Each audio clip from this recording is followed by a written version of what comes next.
তাহলে কি অবস্থা, দিনকাল কেমন কাটতেছে কাকু? আমরা তো কাকা বাচ্চা বন্ধু চলাফেরা করি, কাজ কাম নাই, অসুবিধা নাই, আমরা তো বেকার কি আর আমরা সবসময় থাকি, আমরা তো আমার কি আর আইলো, কি কি তো বলছে আমাদের বাবা হারিয়ে গিয়েছে, কল কল দিল। ও আমাদের বাবা হারিয়ে গেছে, কল দিল, আমার কাছে কল আছে। কোথাও আমি এখানে দাঁড়িয়েছিলাম, দেখি গিয়ে বাবা নেই। ও দেখছো তোমার বাবা নাই, হারাই গেছো, এখন তোমার আপনার কাছে কল দিলা? বন্ধু তোর কাছে মোবাইল নাই বন্ধু? আমার মোবাইল তো নাই, বাসে রেখেছি। আচ্ছা ঠিক আছে, হ্যাঁ তো কথা বলো তোমরা, ঠিক আছে? তোমার আব্বুর নাম্বার জানা আছে মুখস্থ? জি, জি। কথা বলো, কথা বলে ফোন আমার কাছে দিও। ভাই হ্যাঁ ছোট পোলাপান দেখেন মানুষ কিভাবে আয়না ধুইয়া কোন দিকে যায়, হারাই জায়গা। দিনে হাতে দিলে আইলে মানুষ এক একজন এক এক দিকে ছিড়া বিড়া হ্যাঁ ছিড়ে বিড়ে জায়গা।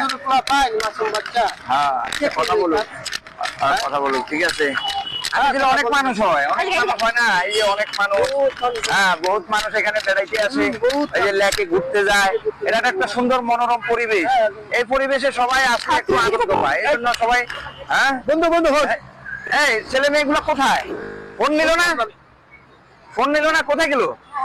হ্যাঁ ফোন তো নিয়ে গেছে, ফোন তো শুরু হয়ে গেছে। এ তো চিন্তাকারী, এটা হলো ছোট চিন্তাকারী, মানে এগুলা বাচ্চারা, এদের সাথে লোক আছে। আমাদের ফোনটা নিয়ে গেছে, ফোনটা তো নিয়ে গেছে। কি করে কিছুই তো করে না। আরে কিভাবে বিশ্বাস করব, এই ছোট ছেলে মেয়ে এগুলাই ফোন নিয়ে উদা হয়ে গেছে গা। না এভাবে আর কাউরে বিশ্বাস করা যাবে না, ছোট পোলাপাইন দেখলেও বিশ্বাস করা যাবে না। এই যে মোবাইলটা গায়েব হয়ে গেল, মিনিটের মাঝে হয়ে গেল, মিনিটের মাঝে। দেখি খুঁজে দেখি একটু।